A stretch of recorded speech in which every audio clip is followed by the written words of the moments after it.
What the fuck is going on, guys? Snorlax here. Today I'm bringing you some domination on hard hat. I'm using the ACR Red Dot Extended Mags, if I remember correctly. Um, and I do drop the Moab in the game. Today is episode 7 of Getting to Know Snorlax. That's amazing. I'm very happy that you guys are having a good time watching these and listening and learning about me.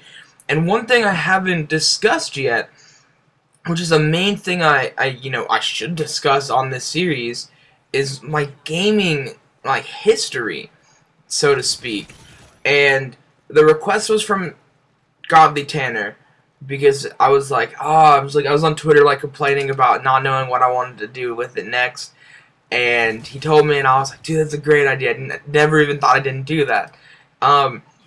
So, everyone plays video games when they're younger, usually, depending on their parents and everything, and my cousins are older than me, so I kind of, took after my cousins in the gaming department, so to speak.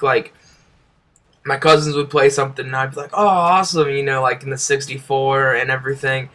So, most of the games from back in the day, I can't really, super name out, which ones I remember completely, because I was just so young. Except for Pokemon, which I knew I played a lot. I played Metroid when I was growing up. GameCube, I think that was when that was. Halo was my cousin. My cousin had gotten his Xbox One. Yeah, way back in the day. I'm just kidding, guys. And my cousin had gotten Halo because of his friends, I'm guessing.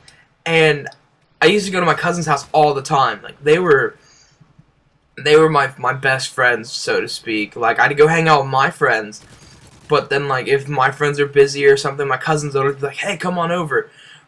Growing up, my family lived in the central area.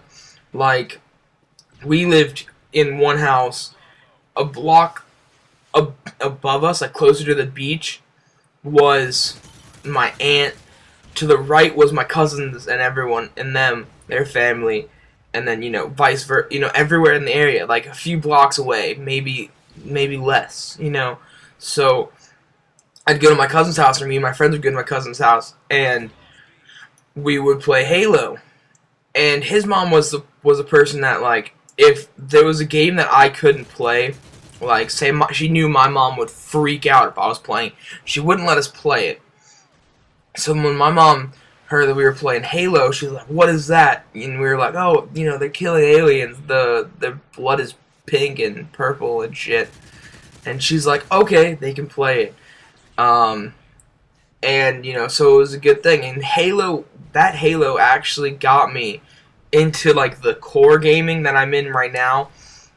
Everyone sometimes, like I said, people play games when they're growing up just to pass time by, and then there's the people that play that they really fit into the world, I would say. And that's where it kind of went to me with Halo 1.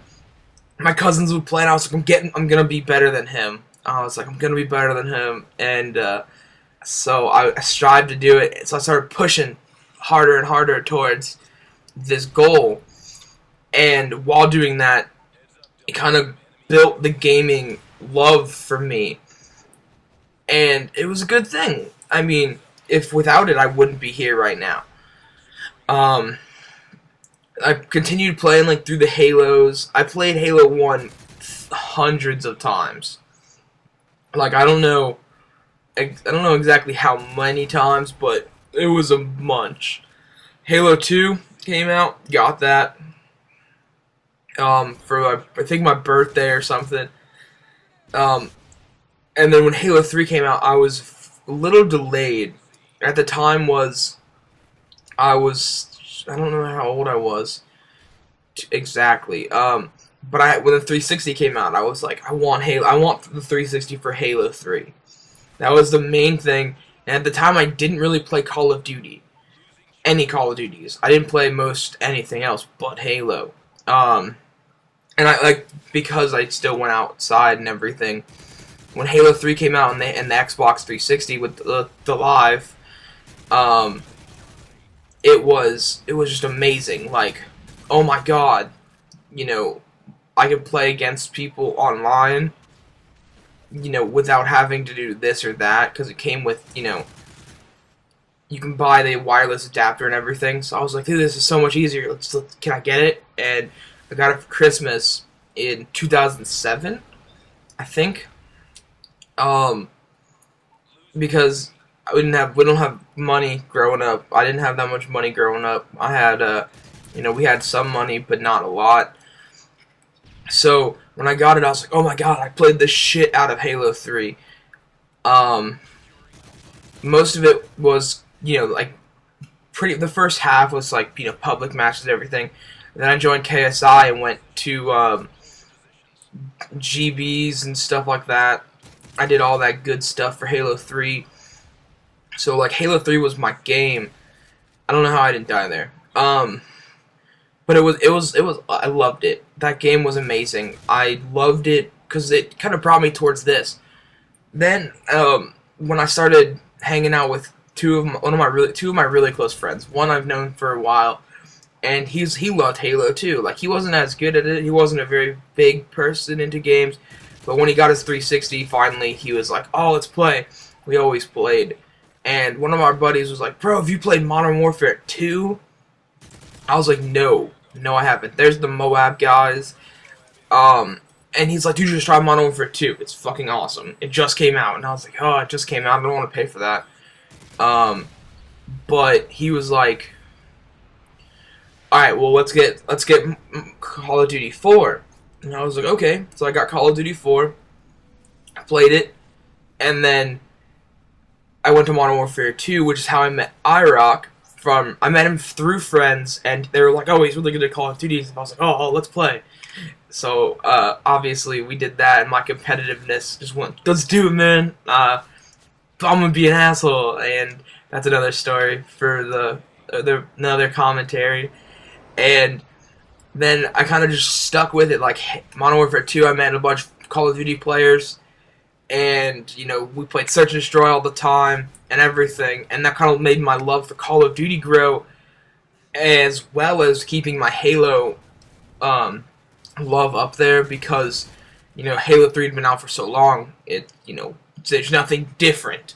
Yeah, I loved the game, but there's other games I could be playing. After a certain amount of time, that game you can only play a game so much.